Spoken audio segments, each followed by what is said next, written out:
this border war. Fans called it Moonshine Throwdown. I think that's the best rivalry name, an unofficial name, but the best rivalry name I've come across. Yeah, unofficial that should become official soon enough. Embrace it. Green keeps it himself, looking for the end zone. Isaiah Green, touchdown! Quarterback keeper for 17, and Marshall back up by 2 touchdowns. Story toward Jackson, got separation to the 20, to the 10, and he will go. Lucky Jackson from 54 yards out. After a Western Kentucky record 16 catches a week ago, he gives the Hilltoppers the early lead today. Pressure off the edge. Screen delivers. What a catch for Levias, who brings it in. Armani Levias to the house. Touchdown, Marshall. And will 46 come on the field? Yes, he will. Corey Munson, the freshman, the true freshman out of Warner Robins, Georgia. As long as 48. This will be from 52 yards. From the far hash mark, John Haggerty, the punter, will hold. Jared Nash will snap it. It's definitely long enough. It is good! Unbelievable. The true freshman, Corey Munson, hammers it home from 52 yards. What a clutch kick there to win the ball game. Back to the Moonshine Throwdown podcast. We are about to wrap up this series position group breakdowns as we head like a week away from Marshall's home opener against Eastern Kentucky on ESPN, the worldwide leader. Kind of amazing. Marshall landed a game on the big dog, an early kick too. So a lot of eyes going to be on that game for sure. But before we get into that, there will be some other things we're going to talk about. But tonight we're going to talk about quarterbacks. Was good, I guess, in the beginning of the, well, I don't even know what you say. In the offseason, it looked like it was a pretty solidified position, and then some news broke and some more news broke, and we are where we are. And just a couple hours ago, as we record this podcast, redshirt freshman quarterback Grant Wells was named starter for Marshall in week 1. West Virginia kid. First time Marshall's had a starting quarterback from the state of West Virginia since the mid-90s. So pretty cool stuff.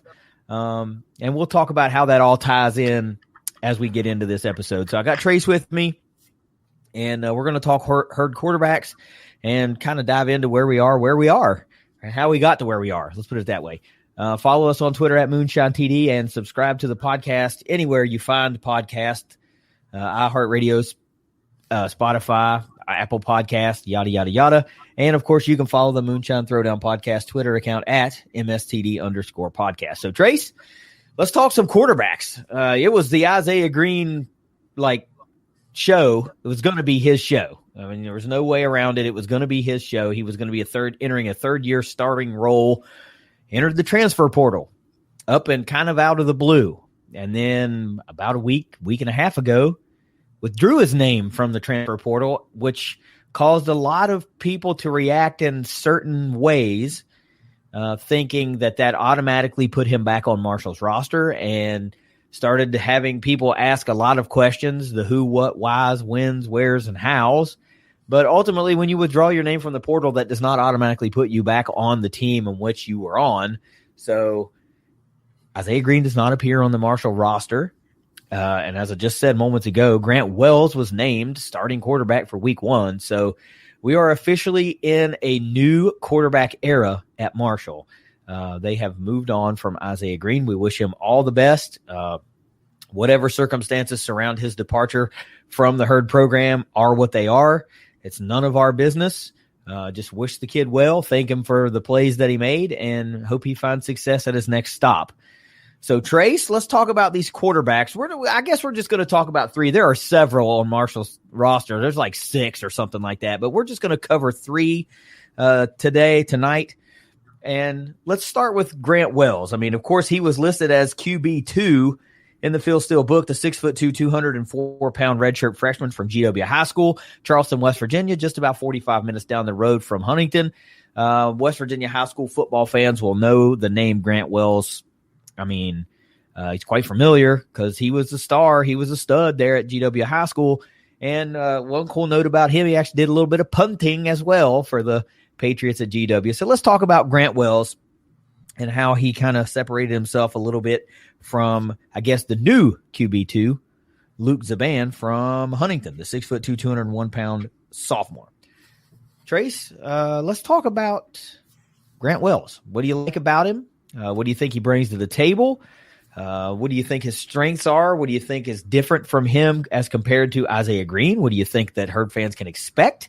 I mean, let's lay it all on the line. Let's talk about Grant Wells. Well, he's in a pretty good situation heading into his first career start. I mean, he is a redshirt freshman, like Isaiah Green was. So he's had a year to be in the system, and he knows kind of what to expect and how Cramsey's going to run things. And he's probably had some time to build some rapport with his receivers because, pretty much all the receivers are back outside of one or two guys. So that's good.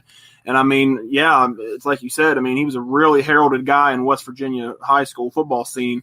And by all accounts, I mean, the guy can really sling it, I think. At least he could in high school, has a strong arm, and, seems like he's pretty mobile, elusive in a pocket or what have you. So hopefully that can translate to the big league, so to speak. But, I mean, yeah, it's just kind of – I mean, I'm not going to say that he couldn't have got the job this year, but if Isaiah Green was there, it's more than likely he was not going to start for Marshall this year.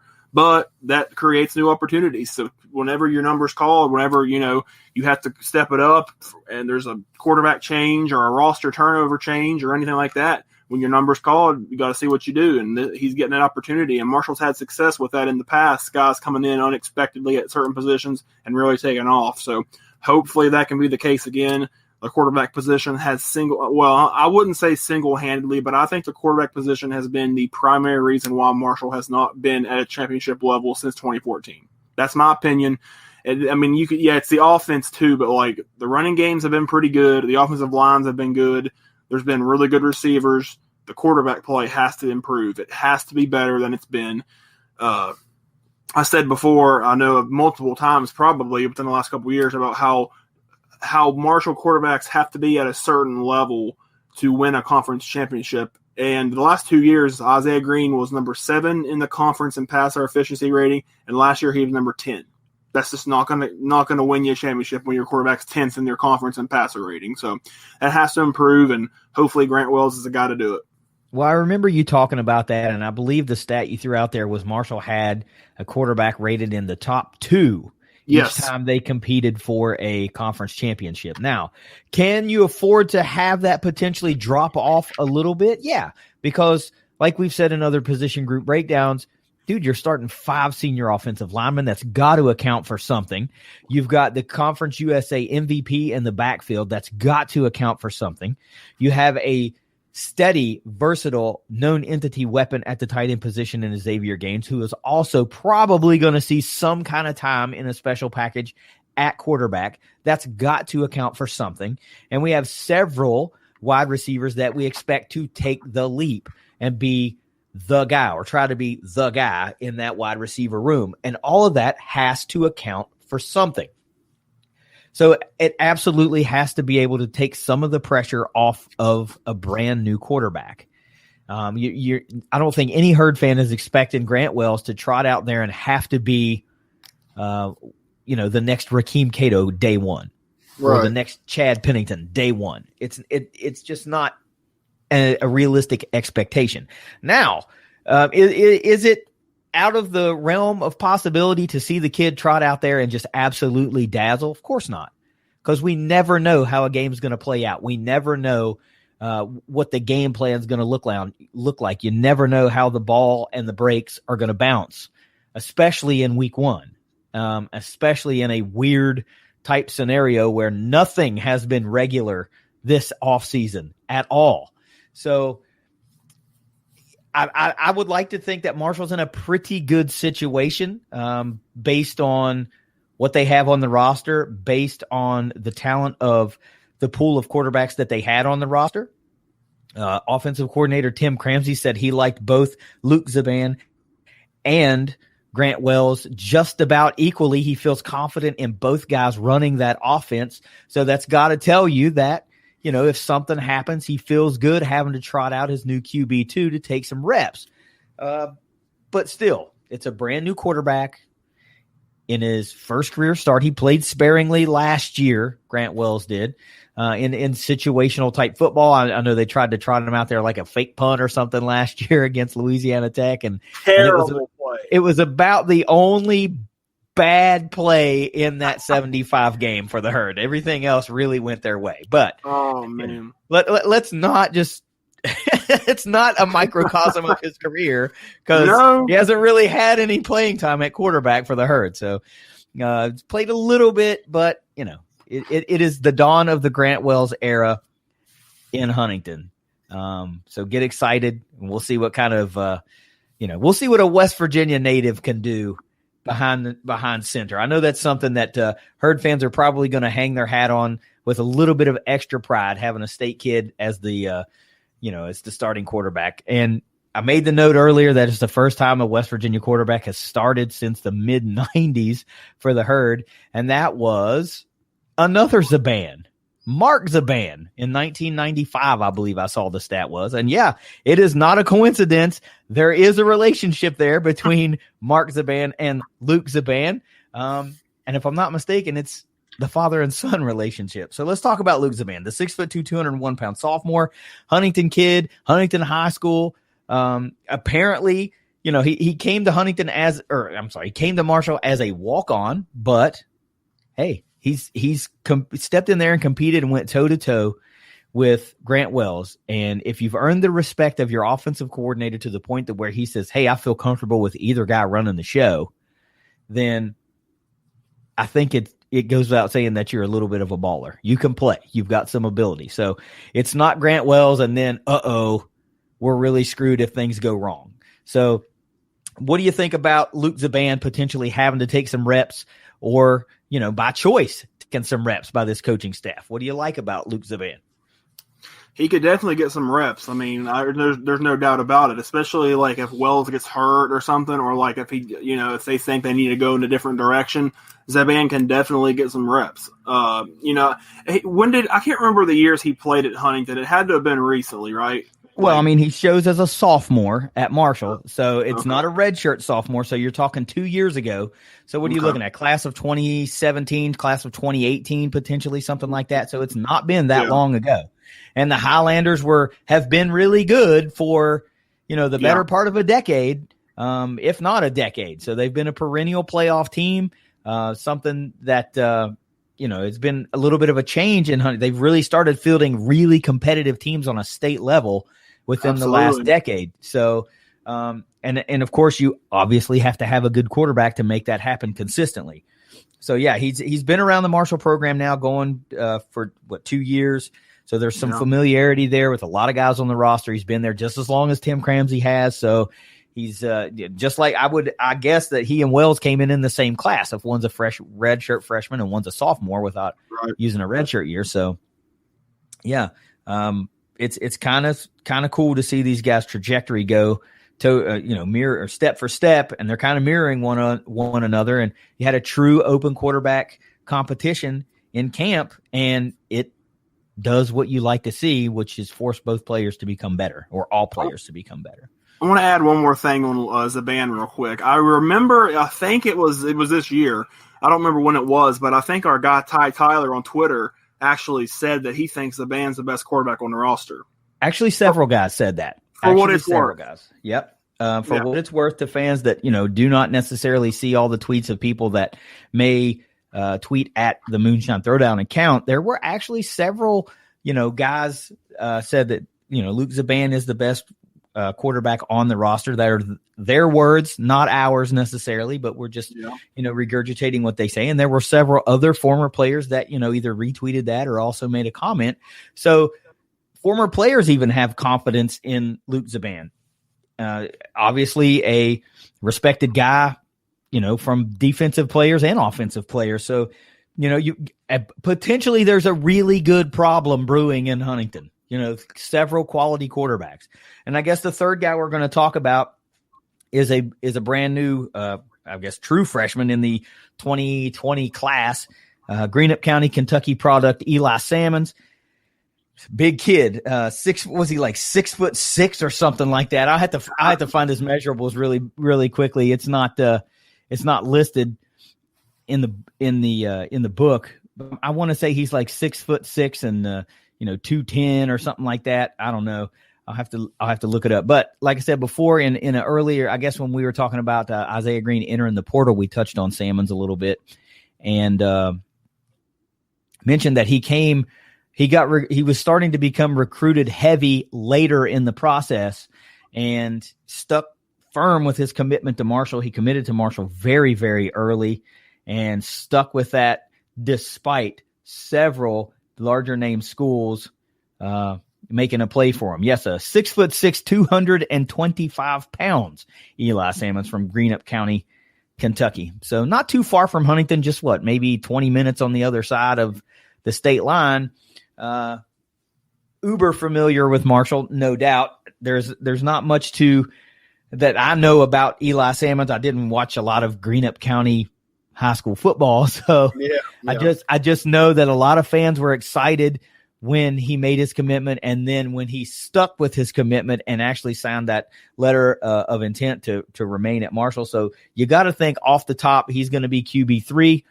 Don't know if he'll ultimately redshirt, but remember you can play up to 4 games and still preserve that red shirt for another season. And no matter how many games these guys play, all of them, the NCAA has granted them all an extra year of eligibility because of the coronavirus. So these young players, man, they can really come out ahead. We might see, I'm going to go tongue-in-cheek comment here. We might see some Brandon Dowdy type 6-year eligibility guys 4 or 5 years from now. Could you imagine that?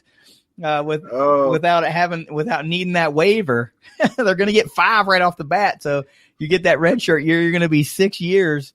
You could potentially be a starting quarterback in your 6th year. Wow, that'd be pretty amazing. I guess we got to go back and let's talk about how Phil Steele ranks this unit. Marshall's quarterback unit. Now, keep in mind, this is with Isaiah Green on the roster as the incumbent starter. He ranks it as 5th, actually tied for 5th in the conference with UAB. So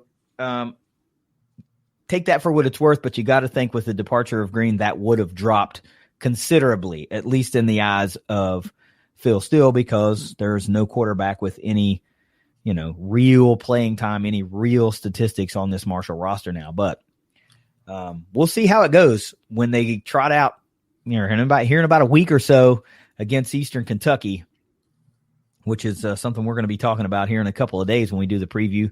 Can't believe it snuck up on me out of nowhere. Yeah. And now we should be doing a week 1 preview right now, and we're still doing position group breakdowns. So I guess let's talk the questions. Yeah, we got who's the biggest loss from this position group heading into this season, Trace?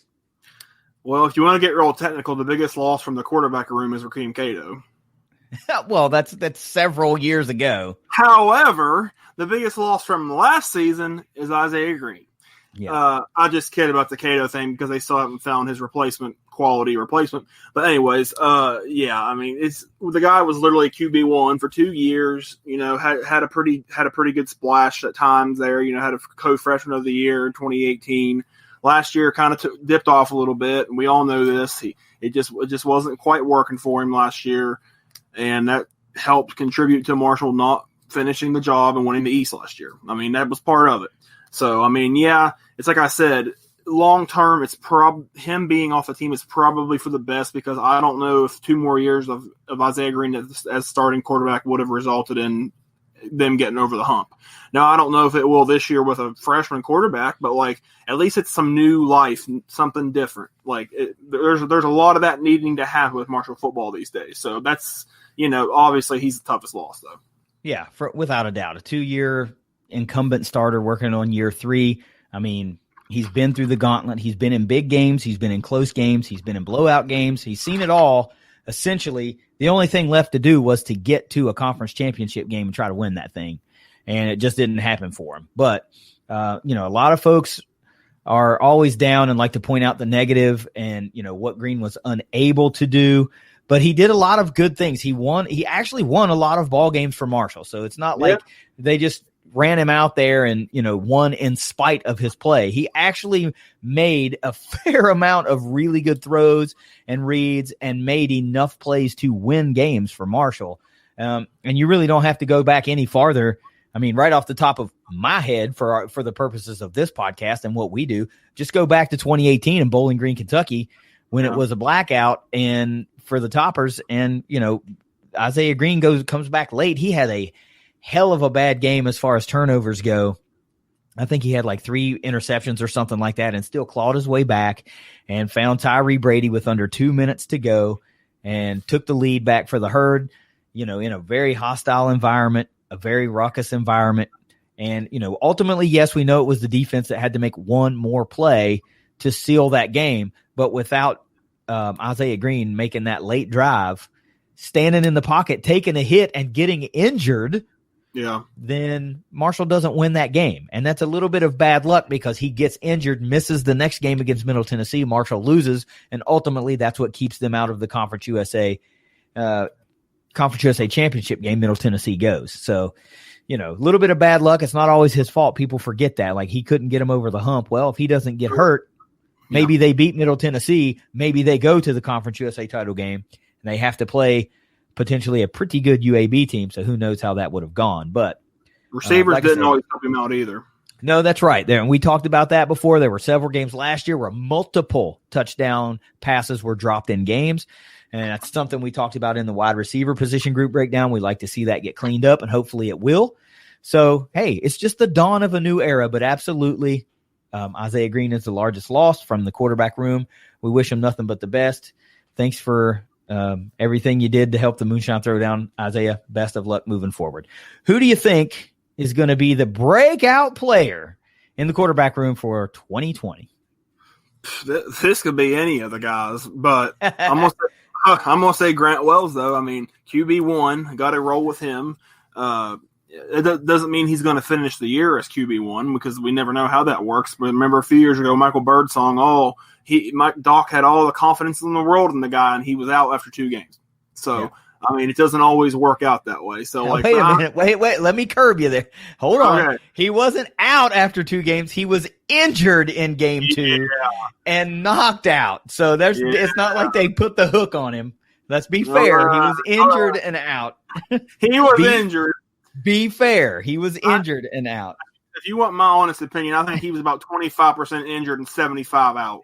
If you want my opinion. Be that as it may, but the man was still injured and had to be lost his spot due to injury without a doubt. So continue with your ranting and raving.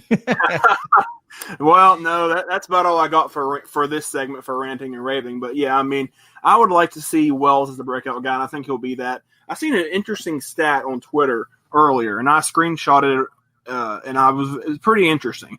It says this was looking at the first year starting quarterbacks in Rakeem Cato, Chase Liddon, and Isaiah Green. Their average numbers as their first year starting. Their average numbers were 58% completion, 2,375 yards, 18 touchdowns, 10 picks. If Grant Wells can have a season like that, I think Marshall can win the East. I'm just going to say it. Yeah, I mean, with the running back that they have, the other weapons, and a pretty solid defense, I mean, he doesn't have to go out and throw for 4,000 yards and 40 touchdown passes in order for Marshall to be a competitive team in the East. Because let's not forget, FAU lost their starting quarterback. All right, Robison's gone. FIU has never really put it together. Old Dominion ain't even playing. Charlotte, they're going to be pretty tough, I think. They could be pretty tough. They could play spoiler to the right teams and find themselves in a position to, maybe sneak in there and win the East. Now, of course, Middle Tennessee is what Middle Tennessee is. They're, no matter how much they pump themselves up or we think they're down, they always manage to just kind of screw up something for somebody that's good, whether it's Western or Marshall or something. So they got the best quarterback in the division, I think, though. They do. I think Asher O'Hara is a legit weapon, and we found that out last year, and I just expect we'll see more of it. Now, of course, you can't get out of talking about the teams in the East without talking about Western Kentucky, because they are absolutely loaded. Everywhere you look, they are loaded. But they are going to be answering the same question that Marshall is answering right now with a brand new quarterback. So that's really the big question mark. The only luxury they have is that theirs is a Power 5 transfer from Maryland that has had playing experience. So I think they got a little bit of leg up there. I know Marshall fans don't want to hear it, but I think Western's the team to beat in the East right now, just at least on paper, until we start seeing some ball games. But yeah, I'm with you. I think Grant Wells has got to be the breakout player in 2020. Even if he puts together that stat line that you had or a little bit below that, I think Marshall has, all the talent in the world to, win enough games to win the East. 2020 MVP for the quarterback room, you think? I'm rolling with Grant Wells again. It's just hard to say anybody else, because this is a guy that they put the stock into as being the starting quarterback, so it's hard to go against him in any of these, really. But like I said before, like if he can go out, I was thinking about just now, 18 touchdowns and 10 picks, that'd be a better year than what Green's had the last 2 years. That would be +3 in passing touchdowns, and that would be -1 in interceptions. So, that'd be a pretty good year for a guy that nobody expected to start. Hopefully the receivers can help him out more this year, and I think they will, because they got they're more experienced. They got a couple different guys in there, a couple guys back that weren't playing last year. So I'd like to see him really have I'm not going to say he's, like you said, I'm not going to predict a 40 touchdown year or anything. I think that's obviously not going to happen. Obviously, it's only 10 games, so it makes it even less likely, even in a good year. But no, I could see if he can throw somewhere around 15 to 18 touchdowns, I'll be happy. I'll be real happy. Yeah. I know people use that term game manager, and it often has a negative connotation, but really that's all you're after. Is somebody to just take care of the ball. When you have the ball, keep the ball. Don't be throwing it to the other team. Right? Just keep possessions. Don't be turning the ball over, and let your other offensive weapons help you move the ball down the field. I don't think they're going to be tossing them to the Sharks and just saying, all right, kid, go win us some games. I don't think it's going to be that way at all. You're going to see a lot of run heavy. Brendan Knox is not going to be losing carries because, Grant Wells is behind center. No offense to Grant Wells, but you're just not going to take carries away from one of the best running backs in the country. Right. To let a first-year starting quarterback have an extra throw or two in the game. But I'm with you. I think he's going to be the 2020 MVP by default. You got to default to the coaches right here, all things considered. You got no quarterback with any notable statistics on the roster. Xavier Gaines might be the leading returning passer on the team right now, and he's not going to be lined up at quarterback. So interesting to see. All right, what do we got left? We talked about biggest loss. We talked about breakout player. We talked about MVP. What's left? Well, most excited to see is Grant Wells. So. Oh, okay, yeah. Might as well just push past that one. Yeah, scheduled tweet, even though we just found out he was going to be the starter week 1. So, yeah. All right, hot take time, I guess. Now that you know who quarterback 1 is, does that change what you had in mind, or is it kind of the same old, same old? What do you got for a hot take for this unit in 2020? Yes, my hot take for this unit has not altered since the news of Grant Wells being named quarterback 1. And my hot take does not even include him at all. My hot take is Xavier Gaines will get serious quarterback 1 reps this year. Now, I'm not saying just wildcat, right.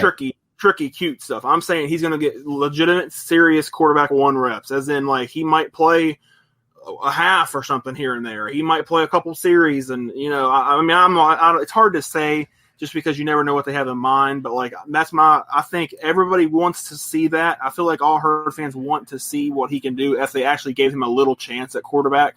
Hopefully they don't need to. Hopefully Wells just plays really well. But if not, I would not put it past them to try to put Gaines in there. I think that would be very interesting. That would create some major mismatches.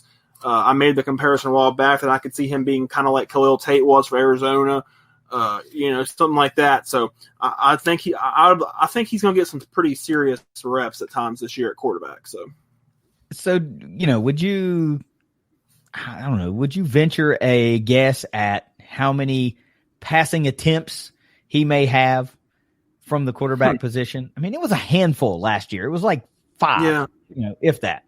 So if you're talking about considerable playing time, I mean, are you talking about he might have 40 or 50 pass attempts from the quarterback position? Are you thinking that many, 10 times as many from last year? That's kind of the number I was just thinking. Yeah, I could see that because like it wouldn't have to be, heck, for all we know, it could be half of that could be in one game. I mean, you never know, like if an injury happens or something, but like then if half of that's in one game, then the other half could just be sparingly like 5 or 7 pass attempts here in this game, then 5 or 7 or 8 in another game, something like that. So, I mean, they've tried to do the 2 quarterback thing a little bit in the past. I remember in 2011, they did that a little bit in the middle of the season with A.J. Graham and Rakeem Cato. I remember they tried that very briefly there. Didn't really go anywhere. It was just pretty much because Cato, they were trying to round him back into shape. And so, I mean, I could see him trying something like that, though. Yeah, I mean, that 2 QB thing just works so rarely. I mean, the stars really have to align for that to work for a football team. And I'm just kind of Tebow and Lee. Yeah, I'm just kind of the belief like you get your guy and you stick with him. Unless, it just comes off the rails and you have to make a change, and in which case you stick with that guy. You just can't. Yeah. Quarterback is so, I don't want to call it fluky, but it's like streaky. Once you get hot, why do you want to take the ball out of the hot hand? And if you're cold, you want to kind of give them some reps until they can get a hot hand. So it's just one of those weird kind of positions in sport. It's just very streaky. So. My hot take is I like that stat line that you put out with the average quarterbacks, first-year starters. I think that Grant Wells or whoever QB1 ultimately is, whoever gets the lion's share of QB1 snaps throughout the season, they will have roughly that type of year. I think 15 to 18 touchdowns, 10 or let's say 8 to 12 interceptions, and somewhere between 2,500 and 2,800 yards is enough to make Marshall a 9-win ball club. If they exceed that, maybe you're looking at, I'm talking about a potential bowl game here, a potential Conference USA title game in there to get to 9 wins. I mean, they're only got 10 on the schedule, so to go 9-1 is a tall ask. But toss in a couple extra games, maybe they get to be a 9-win team. But who do we know? They might be a freaking powerhouse out of the gate. I guess we'll all find out a Saturday from now on ESPN at 1 p.m. Eastern against the Colonels. The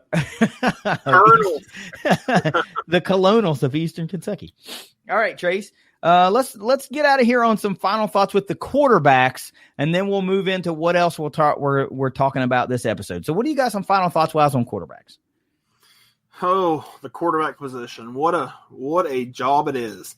I mean, I think it's the most important position in sports, a starting quarterback. I think it is, especially in college, because sometimes quarterbacks can literally make or break you as a team. Marshall's has seen both. They've seen quarterbacks make them. They've seen quarterbacks break them. I mean, sometimes teams can literally win a national championship just because they got a great quarterback. I mean, it's such an important position. And Marshall has been so dependent on great quarterback play over the years to have great success. And every time they've had a great quarterback, they've had great success. That's no coincidence. The proof is in the pudding, as they say. And Marshall's going to have it again. I mean, like we said, we're going to probably keep trying to say this over and over because fans need to realize that he's not going to have like a 2013 or 14 Rakeem Cato year or a 99 Pennington year or anything like that. It's not going to happen. But if he can just go out there and play B football for the whole year, B football, Marshall can win the East Division. Because if Isaiah Green would have played B football all year last year, they would have won the East Division. So I think that's doable. I mean, by the same token, he could go out there and he could get benched early. I mean, we just don't know. Like when there's a quarterback change and a completely new quarterback in there, we just don't know how it's going to go. It can go a million different ways, essentially. Hopefully, it goes the best way it could possibly go, but you just can't take it for granted. But they do have some other options there at quarterback, like we mentioned, Zaban, maybe even Xavier Gaines, Salmon. So, I mean, they got some options there. Hopefully, they don't need to turn to anybody else. Hopefully, Wells just pans out like we think he could. But you got to wait and see. It's going to be a very interesting year. Yeah, it certainly is. That's without a doubt. And Marshall has a tremendously successful lineage of great quarterbacks. And piggybacking off of that, they have several other really good quarterbacks that won a lot of ball games for them. And is Grant Wells the next to add his name to the list of great quarterbacks at Marshall? We shall see. But the one thing we know for sure is it is dawn of the Grant Wells era at Marshall football. So let's hope that the fans curb their expectations a little bit. Give the kid time to grow into the position. It's a freshman quarterback.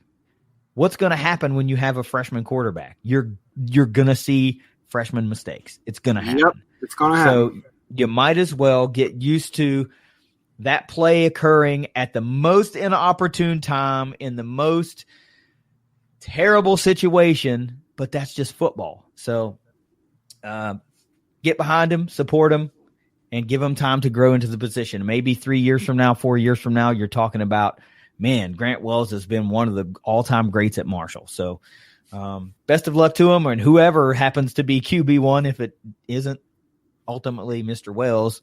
But hopefully they've made their decision, and it's a good one. So, Trace, let's talk about the people that are calling the shots for the Herd. That's right. Let's close out this position group breakdown with the coaching staff. Doc Holliday and crew entering a decade of Doc. I mean, it has been a long time. Doc Holliday comes to Marshall long time ago as the recruiting guru, the recruiting ace. And we've seen a lot of talent come to Marshall, some big name, a lot of high risk, high reward players. Several of them have moved onward, never panned out or left the program. But Doc has been a decent coach. I think some fans would agree with. Getting close to that all-time wins record of Bobby Pruitt. So we shall see. He's in the final year of his contract, and we don't ultimately know if the pandemic is going to affect that or not, but he is entering the final year of his contract. I haven't heard any rumblings about an extension whatsoever. That's never really a good scenario for a program. They like to know where their situation is going to be, but we'll see how that pans out. Thoughts on Doc Holliday before we talk about some other coaches? Oh, Doc. This is weird. It's a weird situation. Like it's a very weird coaching situation that they have going on right now. Probably the weirdest it's been since Schneider's last year. Obviously, it's just weird. Like there's much of the fan base wants him out of there. Then there's some that will defend him till the very end. But I mean, if you just look at it, like he's obviously coached for 10 full seasons. This is his 11th year as the coach. I would say he has been pretty good. That's what I would label him as, pretty good. I'm not going to say he's been crappy or he's been bad or I'm not going to say he's been great either because he hasn't always been great. He's had a few great moments, but he has not been great overall. He's been pretty good. And if you look at his winning percentage overall for over 10 years, it's like 59 or 60%. That's pretty good. That's not great. That's not bad. That's pretty good. That's where he is. Now, if he was up to, like Pruitt's percentage of 70, 75, 80, 85% winning, yeah, that'd be great. But he's not there. He's at around 60%, which is pretty good. He got the one conference title. That was great. He had a great build. He's really built the program. He did build the program great. From the time he started, the program pretty much in a bad situation, a bad place. And he turned it within 5 years into a national contender. From his first year of 2010 as the head coach till 2014, he turned him into a national contender, a perennial 10, 12 win conference championship caliber team. He did that. But it's what he's done since 2014 that has left a lot to be desired by a lot of the fan base. And since 2014, he has a record of 28-23 as a head coach. I mean, that says it all because that's barely above average. That's basically, if you want to look at it, would be average. Now that takes into account the 10-3 year in 2015, and also takes into account the 3-9 year the year after. But I mean, if you can't take away those years, they count. So he has a 28-23 record over the last 5 seasons. I mean, it is what it is. The fan base has not been real happy lately with him as a whole. He hasn't gotten to the championship level that he said is the standard. He has said over the years that is the standard they have to be at, and they haven't been at that standard. So if you're not reaching your expectations, that's got to reflect on the coaching, on the head coach. I mean, who else is the one running the show? He's the one running the show. Who else is the one going out and getting these players? He's the one recruiting these players. I mean, that it is what it is. It doesn't really matter what you think of him personally. If he's not getting the job done to the level that he expects it to be at and the fan base expects it to be at, then he's not getting the job done. Period. That's just the way that it is. There's nothing. Nobody's spinning anything when it comes to Doc. You see it how you see it, and that's the way it's been. I mean, yeah, winning 8 games or whatever and playing in bowl games is fine, but it's just fine. That's kind of like, Middle Tennessee level. That's all that is. It's not anything exceptional. And Marshall should be, quite frankly, they should be exceptional every year in Conference USA football at this point in Doc Holliday's tenure. They were exceptional for about 3 or so years in Conference USA, and now they're just pretty good. That's a pretty big drop-off from being the top dog to maybe the 5th best team in the conference or 4th best team. That's a pretty big drop-off. So something's got to give. This is his last year under contract, his last full year under contract. If he doesn't have a big year this year, if he doesn't get him to the conference championship game or any of that, then I don't see how you can justify extending him personally. He's getting older. I think it's just time. I think it's just time. And at least I think it will be if he doesn't have a big 2020. Yeah. Well, I'm going to ask you a couple of loaded questions because I know, what I see on my timeline, these things keep popping up time and time and time again. So I'm going to ask you a couple of loaded questions. And some people might see me taking a pot shot at Doc, but I'm not. I have to ask the question because I see it all the time. I see it most of the time in season. But what I'm going to say is, you said Marshall was really, really good. They were top dog for several years, and you're right.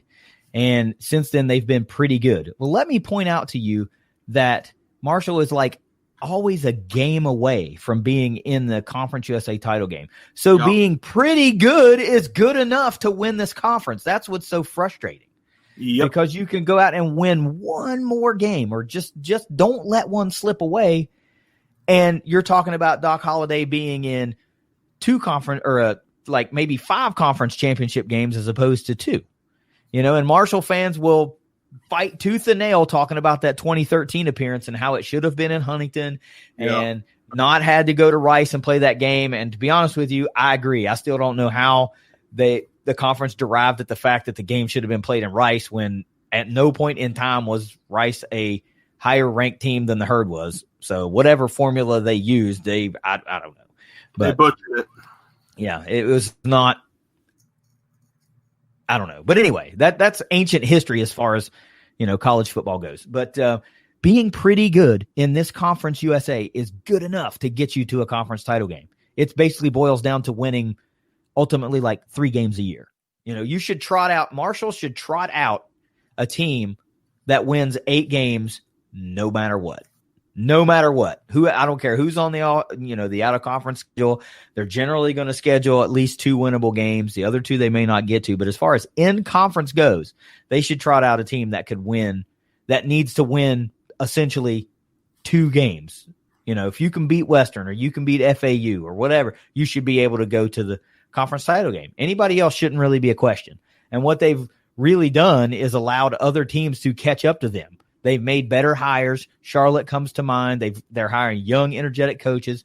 Western Kentucky +6 in the win column in year 1 under Tyson Helton, a young, energetic coach that knows his way around. He's an offensive guru, went out and hired a great staff.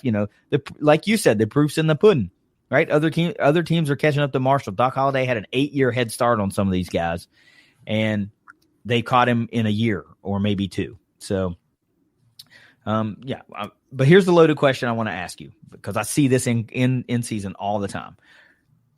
Do you think Marshall is capable of putting way more points on the board, and they just don't because of the old school mentality of Doc Holliday. Yeah, I think so, but not as emphatically as some would say. Some might say, "Oh yeah, well if Doc wasn't the coach, we'd be putting up 50 points a game." I'm not one of those people, but like I think there's no reason at all they shouldn't be putting up at least 30 a game. I mean, I don't see why that's not doable. I mean, they have way too many good players offensively. I mean, look at the last few years. They've had all conference players all over the offense. Tyree Brady, Brendan Knox, a great offensive line, at times pretty good quarterback play.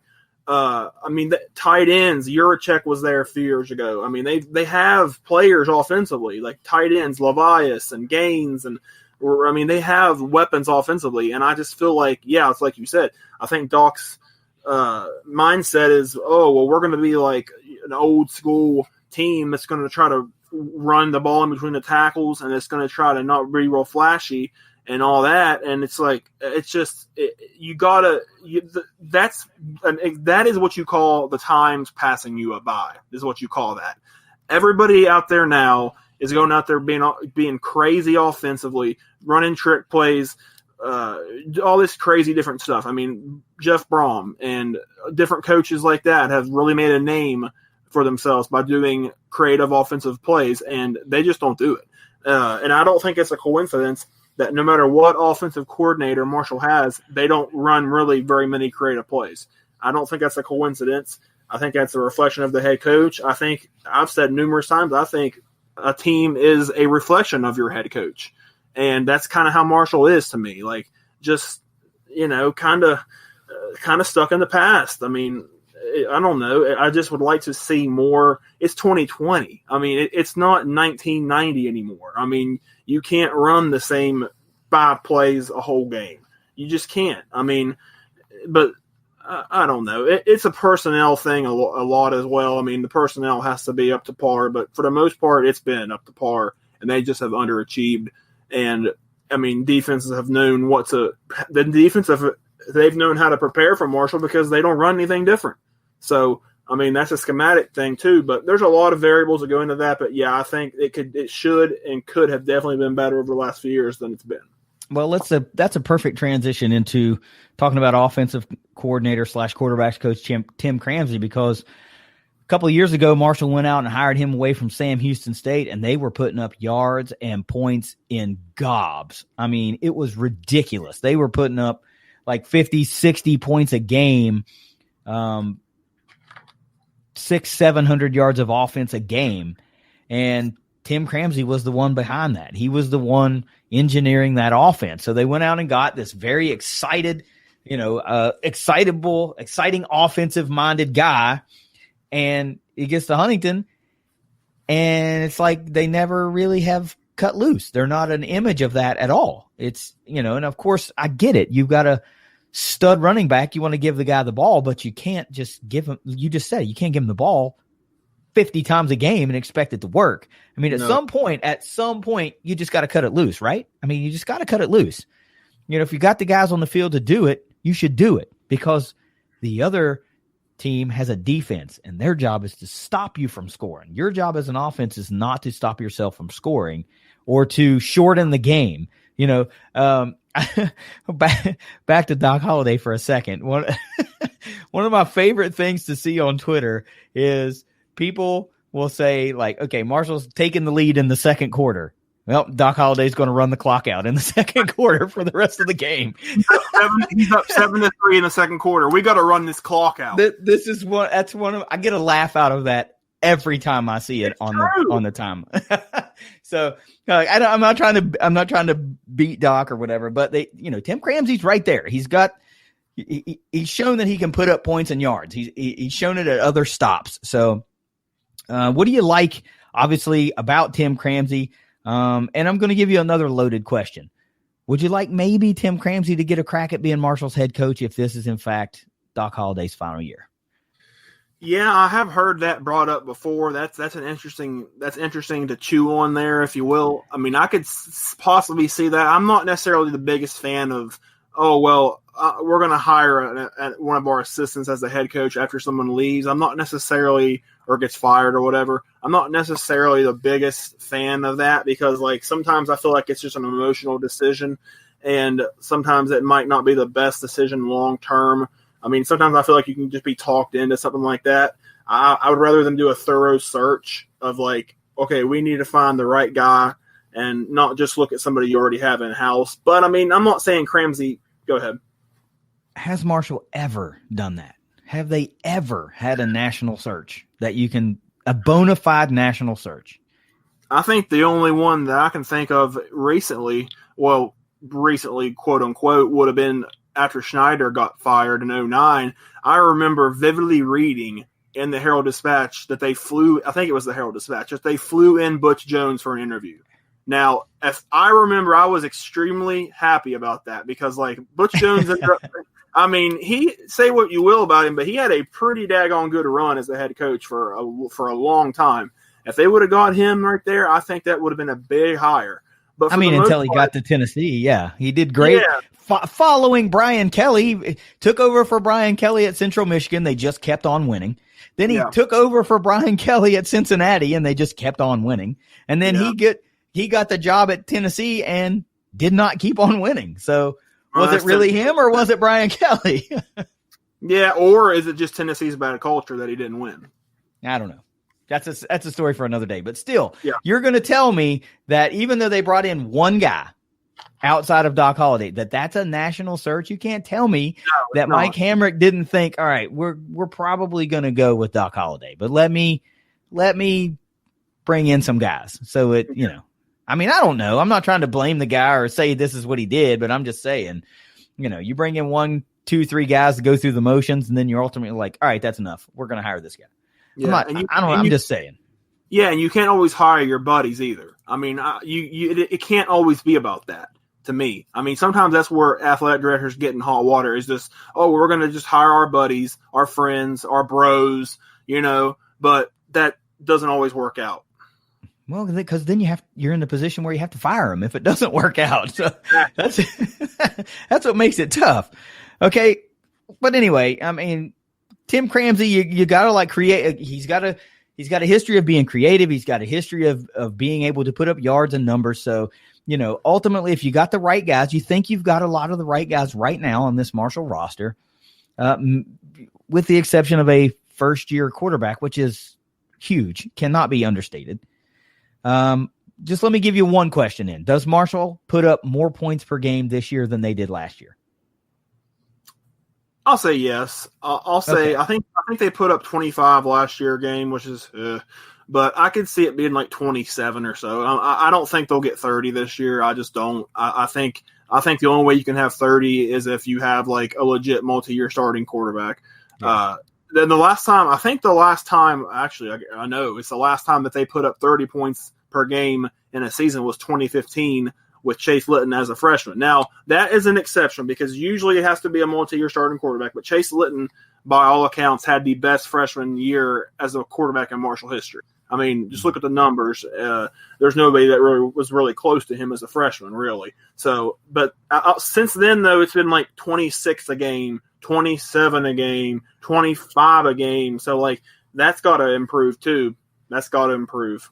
Listen, getting to 28 points is is enough to win you a lot of games in Conference USA, especially if you've got a good defense like Marshall has. Then you can keep teams under. That magic number seems to be 24. I don't know what it is, but we on this podcast always seem to zero back in on the number 24. And if you can hold a team under 24 points, more than likely we think that either Marshall or Western can win that game. And that's what I feel like. So if you can't win every game 25-24, but Marshall sure won a lot of them really close. They're not blowing a lot of people out. So let's go defensive side of the ball. We got co-defensive coordinators in Huntington, former Charlotte head coach, former Marshall assistant coach Brad Lambert, and J.C. Price, defensive tackles coach as well. Brad Lambert also does double duty with the safeties. So thoughts on the co-defensive coordinator setup for the Herd? Yeah, I'd say overall they did a pretty solid job last year. I mean, I would label it as a solid enough year as the co-DCs last year. I really like Price a lot. I think he's a really good coach. I think obviously he's been with the program for quite a while now. He's one of those guys that you just want in your program. He's a very reliable, hardworking kind of coach that has kind of built his way up because like he's built his way all the way up to the defensive coordinator position. So like heck, maybe one day maybe he'll be the head coach. I don't know. I mean, he's been with the program, you know. So I mean, he's been with the program for a while. I like him a lot. He's tough, hard-nosed guy. And then Lambert, he's got a lot of experience as well. I mean, some fans have been a little critical of him last year, and I don't know who really calls the shots as far as how far the corners play off of the receivers, but sometimes they played off a little too far for my liking.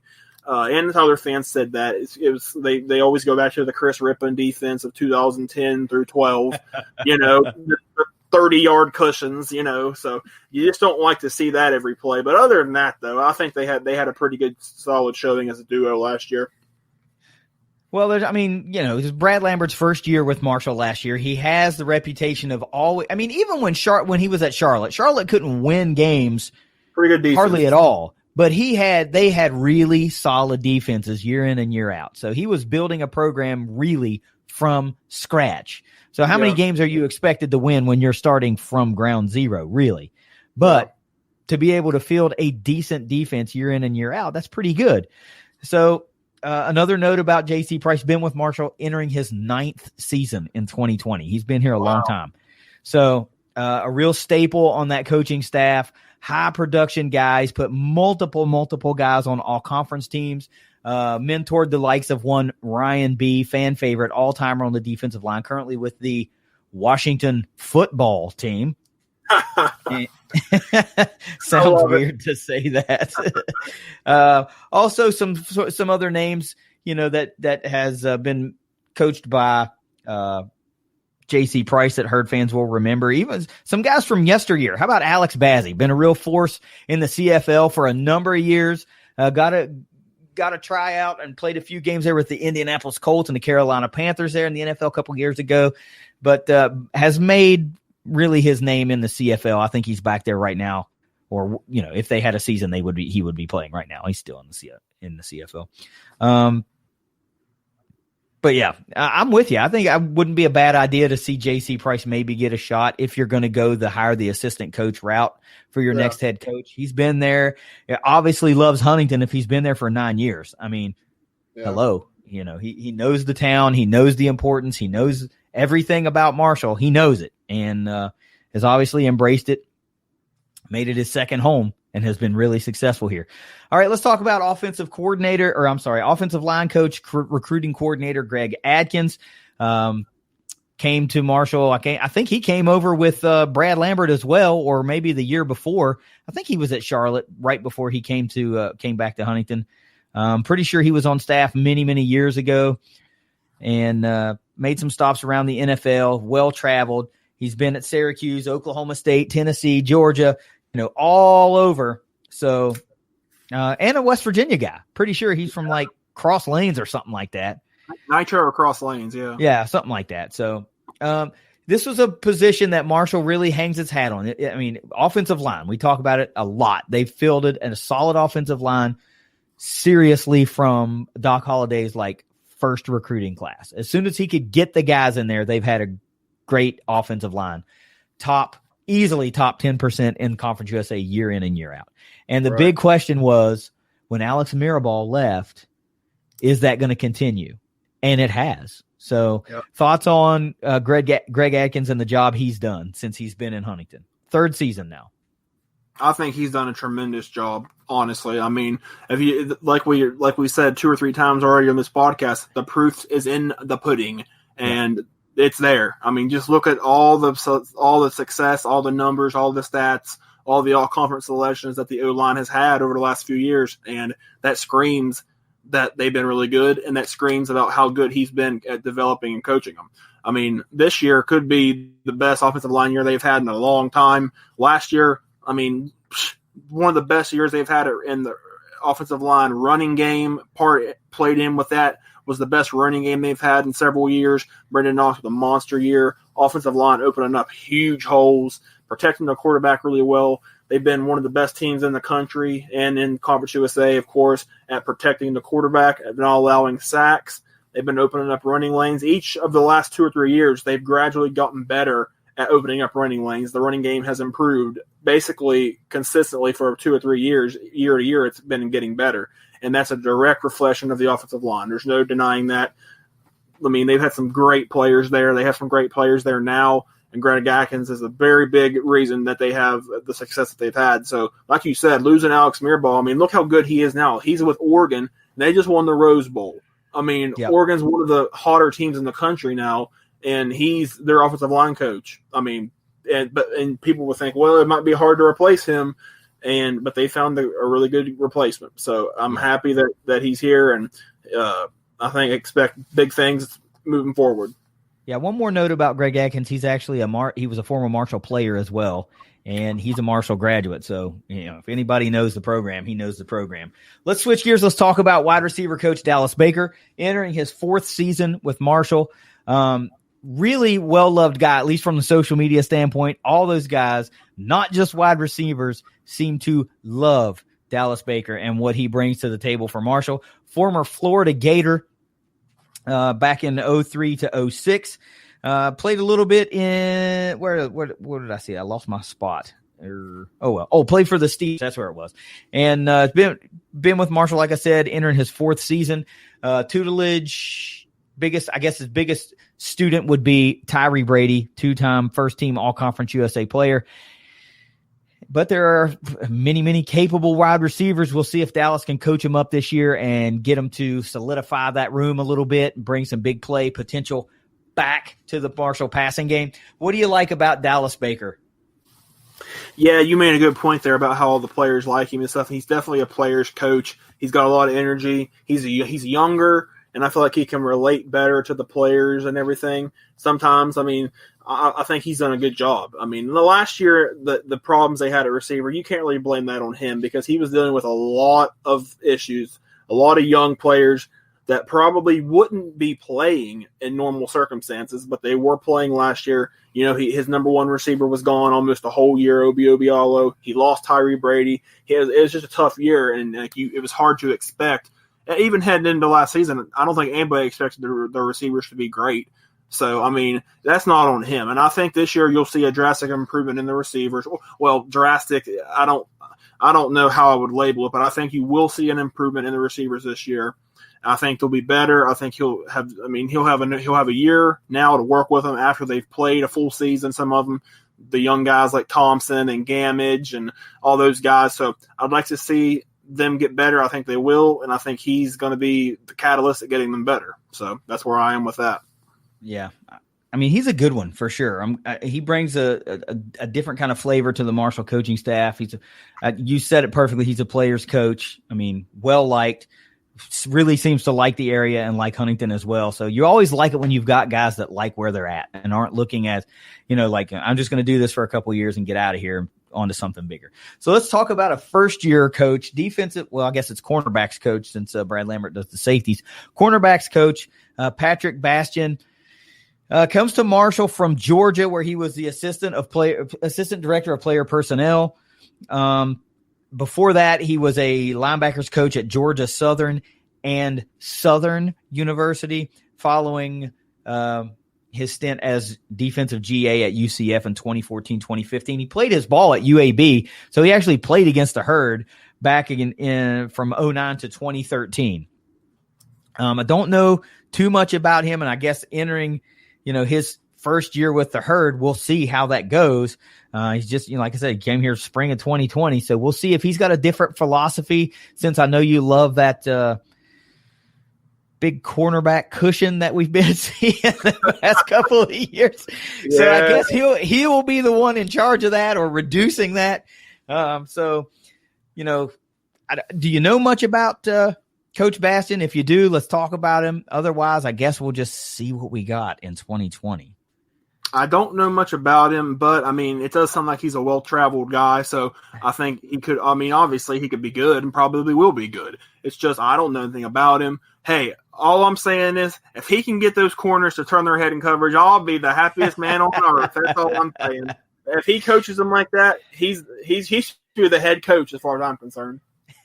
All right, let's talk about another defensive ends coach, a stud coach, in my opinion. One of the guys that when Marshall brought him in, I thought, okay, we'll see how this works out, and it has worked out phenomenally, and that's Cornell Brown, former college teammate of J.C. Price. Both of those guys patrolled the defensive line at Virginia Tech together, and I think it's great that from time to time somebody will post those old videos of some big wins, and you'll see a young college-age J.C. Price and a young college-age Cornell Brown just kind of talking a little smack in their uniforms and stuff. But he has been an absolutely wonderful addition to the Marshall coaching staff, entering his fourth season in 2020.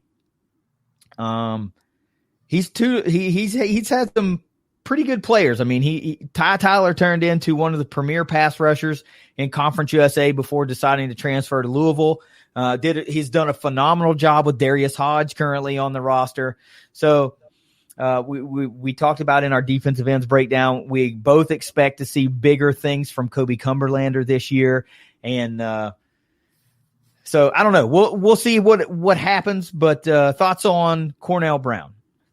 Yeah, I'm with you. He's been one of the best coaches they've had for several years. And, I mean, look at how good that unit has been over the last few years. I mean, was it 2018? They were top 10 in the country in run defense. I mean, they're always just one of the best units in the conference, and sometimes they're one of the best nationally in the whole country. Yeah. And that's a great reflection of how he's coached and how he has coached those players. And they've had a lot of success there. And I would expect that to continue. I mean, they always have a lot of depth at D-line. That's a position that I'm usually always pretty confident in, and that's on the shoulders of the coaching right there. So, I mean, I think it's going to be.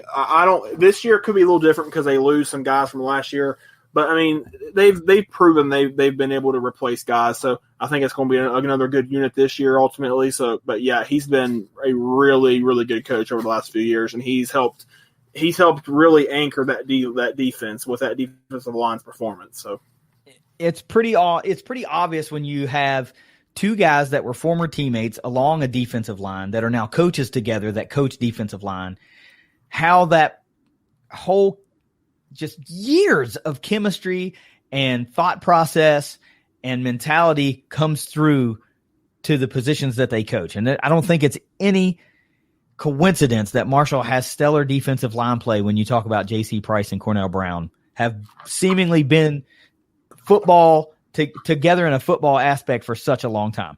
All right, we're going to talk about another first-year coach, linebackers coach / special teams coordinator. Trace, special teams.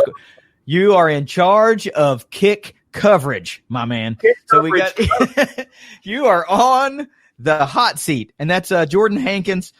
Comes to Marshall in January of 2020 from UT Martin, where he was on staff for 10 seasons. Holy moly. Where he spent the final 3 seasons as the defensive coordinator. So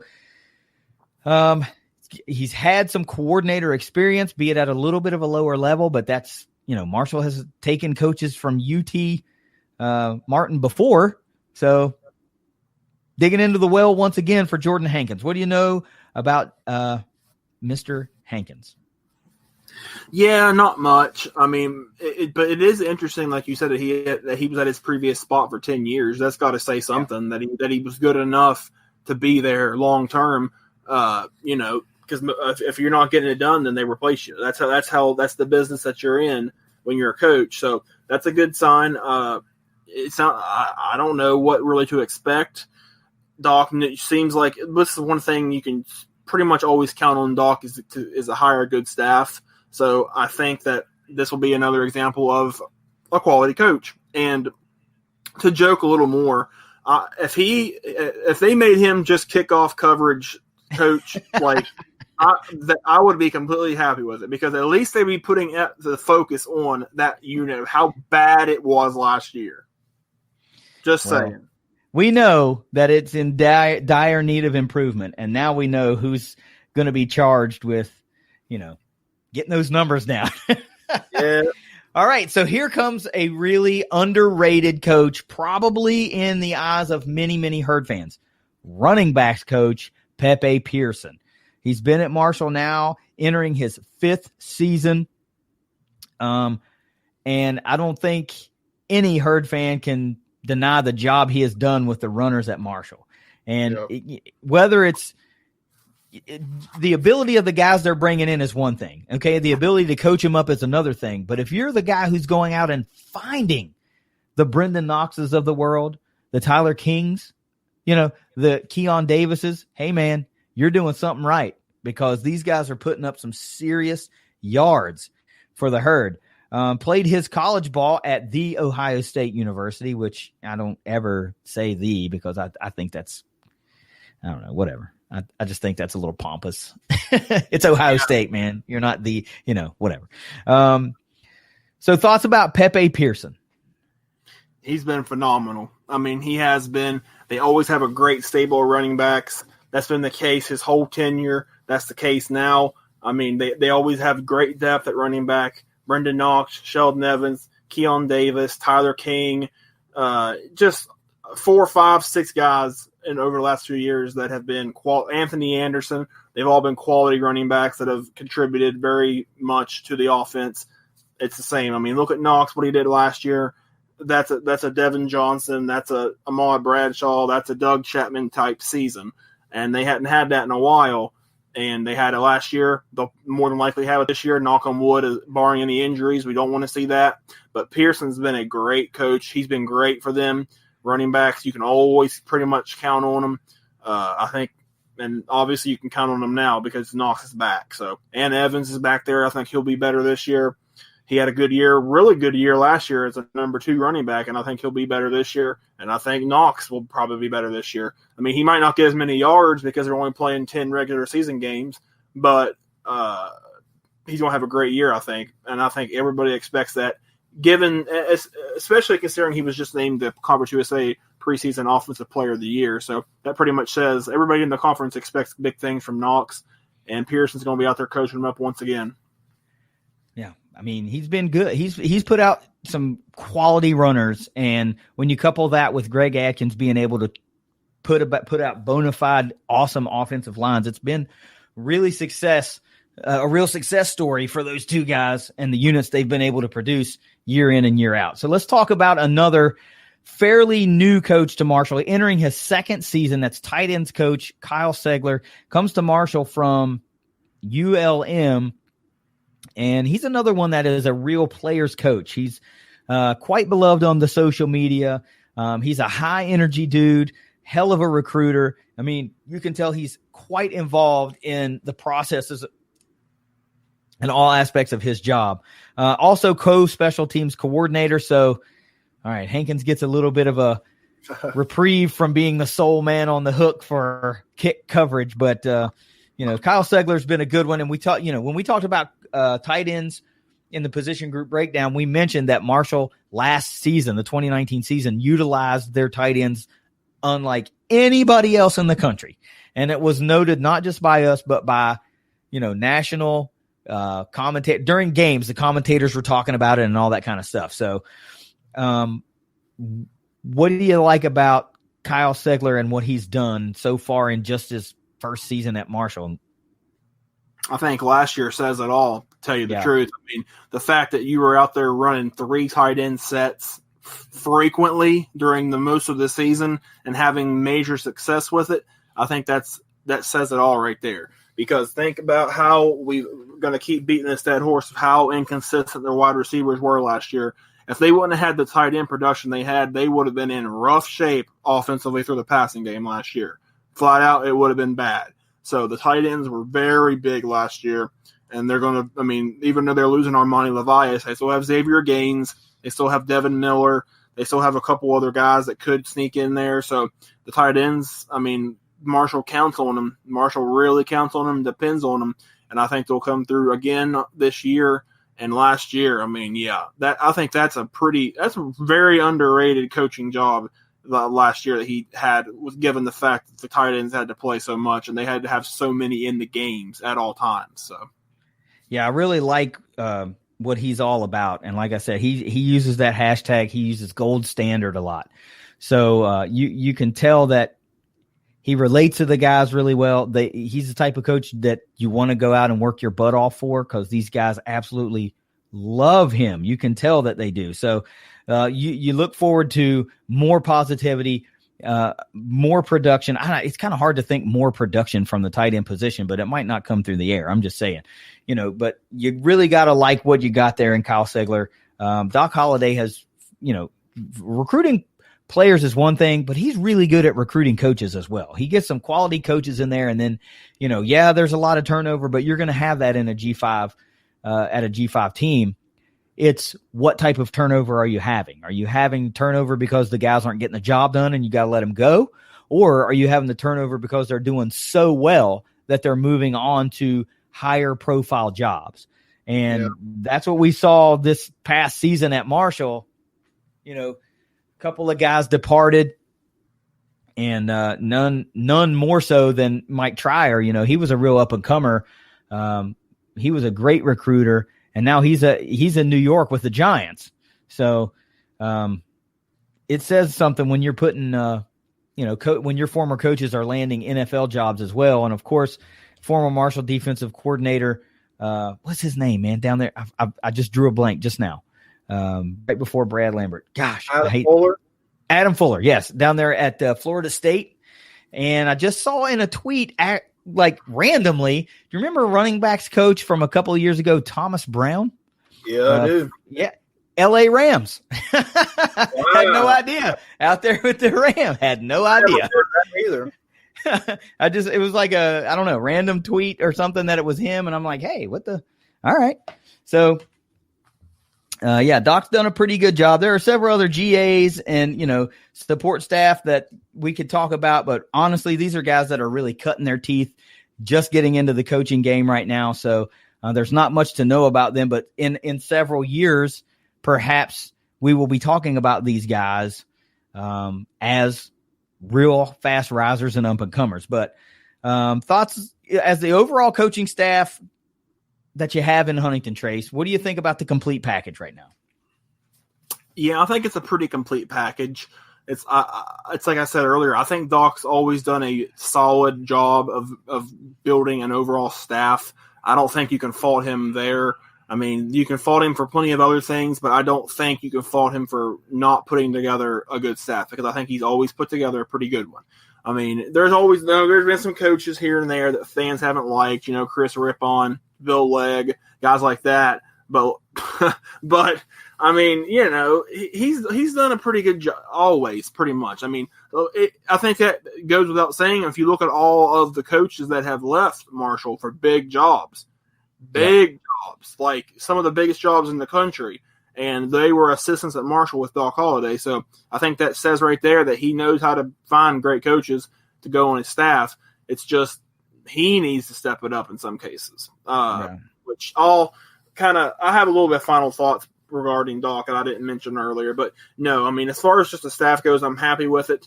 Hopefully it's good enough this year to get him to the East Division Championship, in the conference title game, hopefully.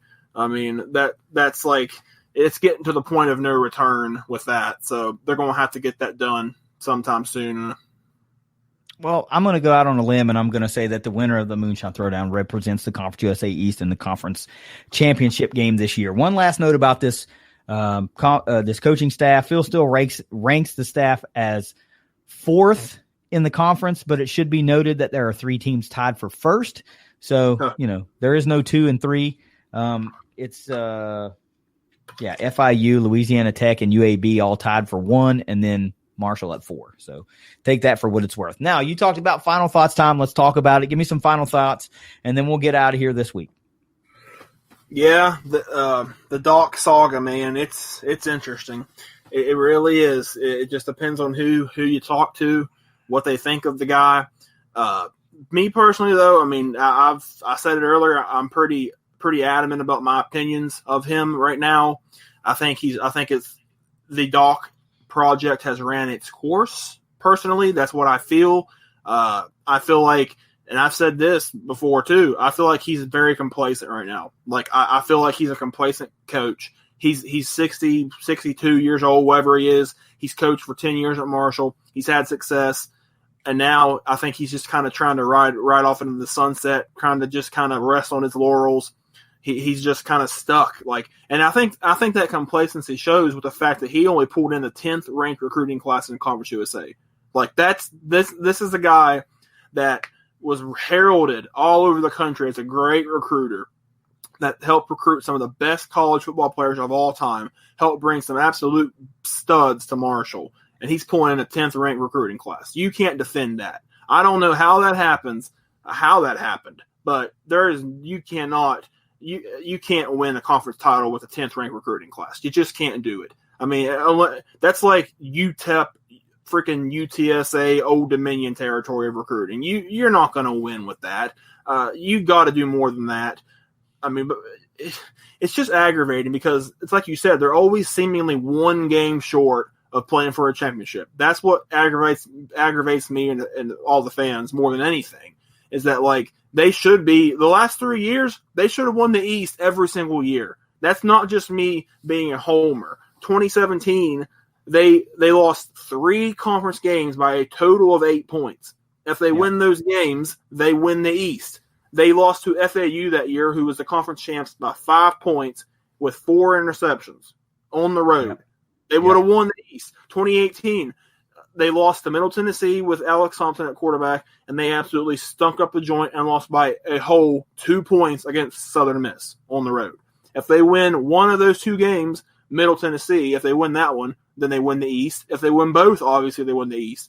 Then last year, all you have to do is beat Charlotte and FIU, and you host a conference championship. Host it. And they choked it away to Charlotte. I mean, that's a direct reflection of the coaching, in my opinion, that you have to be able to get your team in a position where they win those games. You have to it's a Jim Harbaugh effect. Jim Harbaugh always wins at Michigan. 8 wins, 9 wins, whatever. He doesn't beat Ohio State. He doesn't win the Big Ten. He doesn't get to the playoff. That's the expectation Michigan has. He's not meeting it. That's why he's in hot water right now. Doc Holliday, the expectation at Marshall is to play for conference championships, to win 10-plus games, to win bowl games. Now, he's done that pretty well, but he's not winning conference championships. He's not getting to conference championships, and he hasn't had a 10-win season since 2015. I mean, what more do you want? I mean, you can't just go on with a head coach winning 7-8 games for 20 years. You can't go on like that. That's stuck in neutral for a long time. That's complacency as an athletic department that they would allow that to continue. So there's a lot that's going to have to be done after this season. If the season plays out in its entirety, we hope it does. Whether it does or doesn't, it's going to be a big decision to be made before June of 2021. Well, I'll tell you what. You talked about a team can't go winning 8 games a year for 20 years. You just can't do that. Well, let me tell you a team that does do that and is perfectly happy seemingly doing it. And I don't know if it's just coincidence or what, but how about we don't go any farther than Marshall's historical rival, Ohio University? They don't win conference championships. They don't win it, but they are so happy to have Frank Solich up there winning 8 games a year while somebody different wins the MAC championship, that it just is what it is. Little Miami won the MAC 2 times in the 2010s. They won more conference titles in the 2010s than Marshall did. Think about that. A laughing stock. Marshall's not in the MAC, man. They're in a conference that's as good as bad or worse.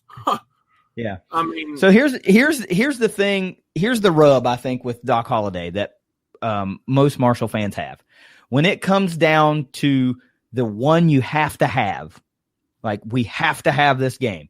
And you pointed at it weeks before it happened. You circled Charlotte as the trip-up game for Marshall last year. And it turned out to be that. But here's the thing I think most Marshall fans point to that are unhappy ultimately with the job Doc Holliday does or has done. They look at that one game that they have to have, and then they go, I don't have faith that in this one game we can game plan good enough to win, because they've been on the short side of it so many times. I think really that's what it boils down to. They don't worry about, lining up against UTSA at home. They going to Texas is its own animal, right? Marshall managed to get a win last year at Rice, and kind of exercised a few of those demons, and going to Texas for the Herd is a whole nother animal. But, there's certain games that they don't worry about. But when it comes down to it, I don't think it matters who the opponent is. This is the one we have to have. Can we win it? And by and large, the Herd's coming up short. They can't win that one that they have to have. Be whatever the circumstances is surrounding it. Like you mentioned Middle Tennessee a couple years ago. I pointed out earlier, does Isaiah Green not get injured in the Western Kentucky game? Does Alex Mollett not get injured in that Western Kentucky game? It might be a different story. But still, they had to have that game. And they couldn't win it.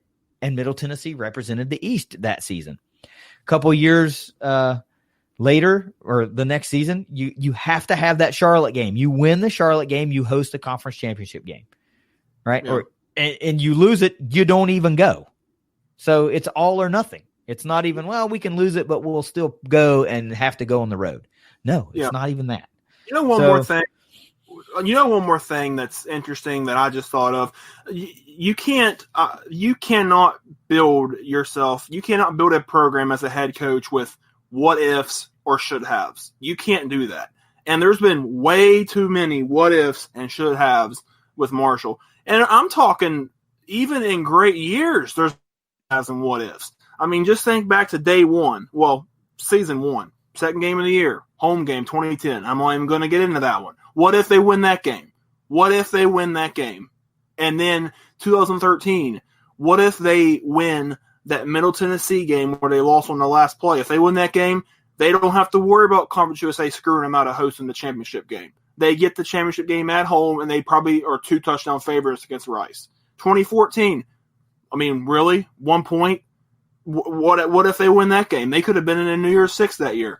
I mean, there's a lot of what ifs. Like I said, in 2017, what if they don't choke? What if they don't lose those close games and self-destruct? What if they don't lose to Charlotte last year? What if? You can't go. You just cannot have that as much as Marshall has it. And I mean, that's a pretty glaring example of the coaching not quite getting them to the finish line. I mean, that's pretty staggering, honestly, if you think about it. And there's probably more of those I'm not thinking of that are pretty impactful. Well, again, what ifs and what have yous and coulda, shoulda, wouldas they'll drive you to an early grave. Yeah, you just can't think, well, man, what could have been?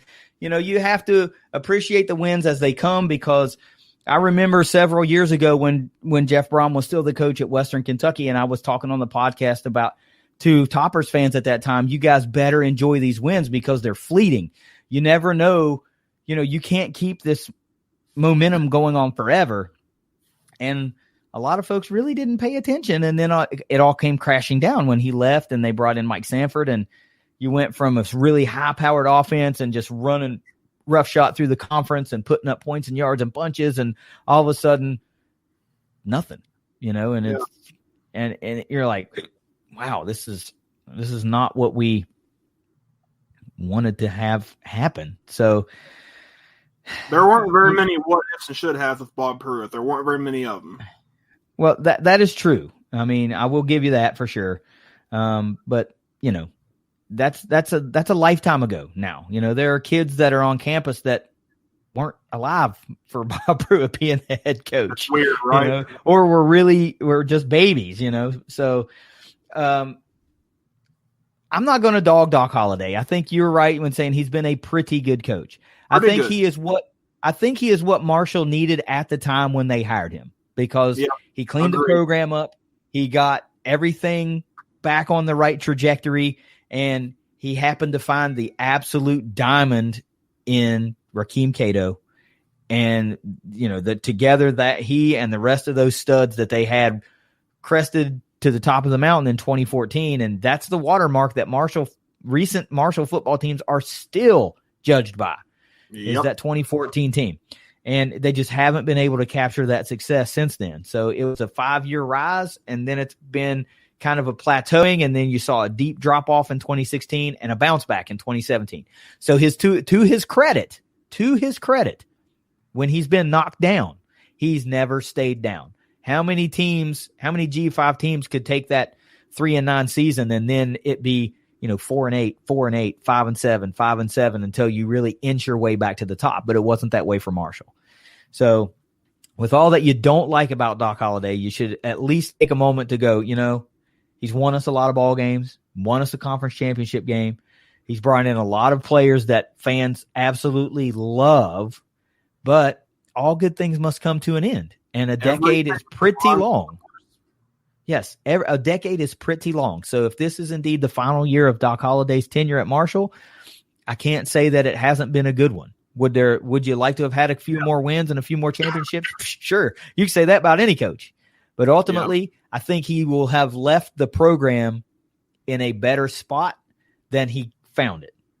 Yep. I mean, that's really all you can hope for from a head coach. Does he leave the program in a better shape than he found it? And I think Doc Holliday has absolutely done that. So, Trace, let's get the heck out of here. I did not expect this episode to go on for an hour and a half, but it did. So we'll be back here in just a couple of days as we preview Marshall's Week 1 game against Eastern Kentucky. So on that note, Trace, take us out. Go Herds. Go Herds. I will step in for Steven. Go Tops. Since we have followed the effing guidelines, we will have effing football next week. Right. It's a big exhale. Thanks for listening. It's the Moonshine Throwdown podcast. Later.